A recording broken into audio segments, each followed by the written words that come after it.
Bilang ko muna ito ng fuse. Tanggalin ko yung fuse. Pagtanggal ng fuse ito, meron dyan ng screw.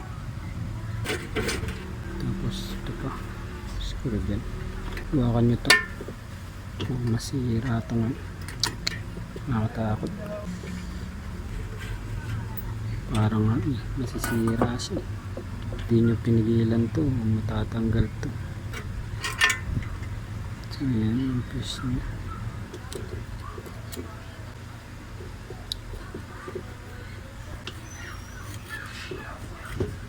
Yan yung fuse. Ang galing ko dito.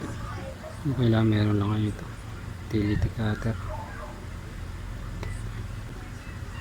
Kakaiba yung ano yun, thermal fuse. Hindi lang ako nakita ng ganitong fuse. Tanong ko nga kung meron ito. Kapag wala yung ordinaryong fuse lang bibilin ko. Yan ko muna ito. Yan, may nabili ako. Ito siya. 240 degrees Celsius. 220 degree. Tapos 15 ampere. Yung taas pala nito. Ito yung nabili ko. 240 degrees Celsius. 10 ampere. Pwede nyo. Kung kailangan nyo rin ito, pwede nyo mabili sa nearest nearest electronics store o kaya dito sa online. Kapit natin. Bigyan ko lang ng diskarte. Pulupot ko to dito. Tapos ito na lang din pulupot. Tugtungin ko na lang ito. Gawa kong gantong diskarte.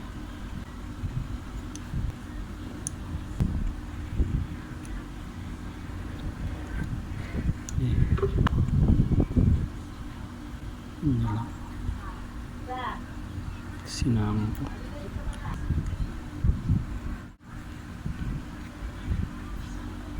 Yan. Tapos ito pulupot ko dito.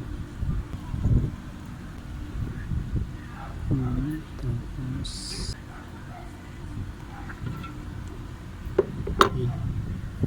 yan. Sinama ko lang ito mga ito. Hindi masira yung hindi mag-over ito. Mainit na ito. Tatakot ako. Tingnan natin. Huwag na ibabat. Meron pa naman. So ganyan pag testing kapag sira. Ayan, test na yun. Ito, gagamit lang tayong continuity. Ayan dyan. Yung buzzer. So yan, walang continuity. Ibig sabihin putol na ito. Mapuputol kasi yung connection yan sa loob kapag nasobran siya sa init. Yun yung function niya. Iwas siya sa overheat. So yan siya. Ito kapag buo. So yan, may tunog. Ibig sabihin may connection pa siya dyan. Hindi pa putol. Ito naman. Ganyan siya. So, balik ko na ito.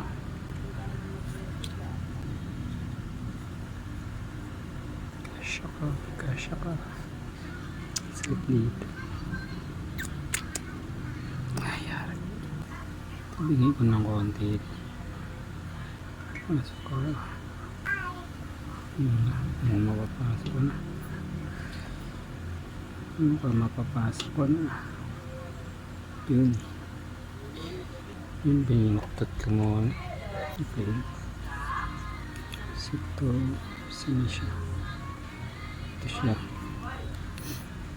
Ito. Tapos pasok natin ito. Ayan siya. Ito, straight ko na. Balik ko na ito. Okay. Tapos ito. Natabingin ko pa ito.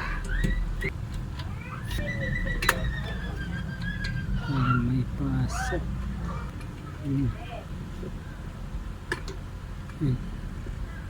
Yan.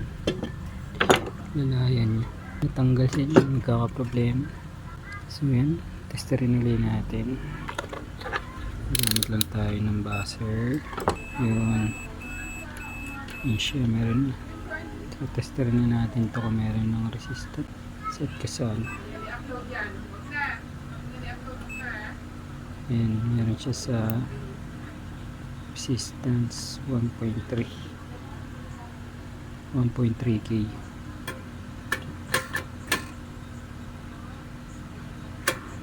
Okay. Naglulus na. Tingnan na natin saksak. Naglulus yung cook.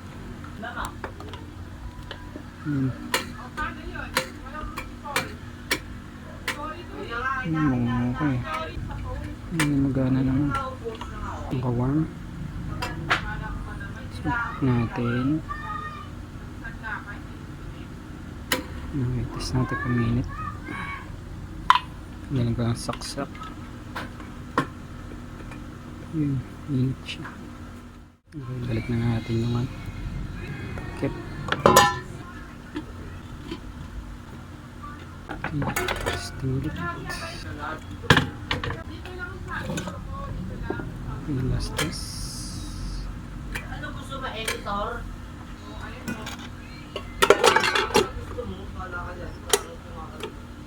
Okay.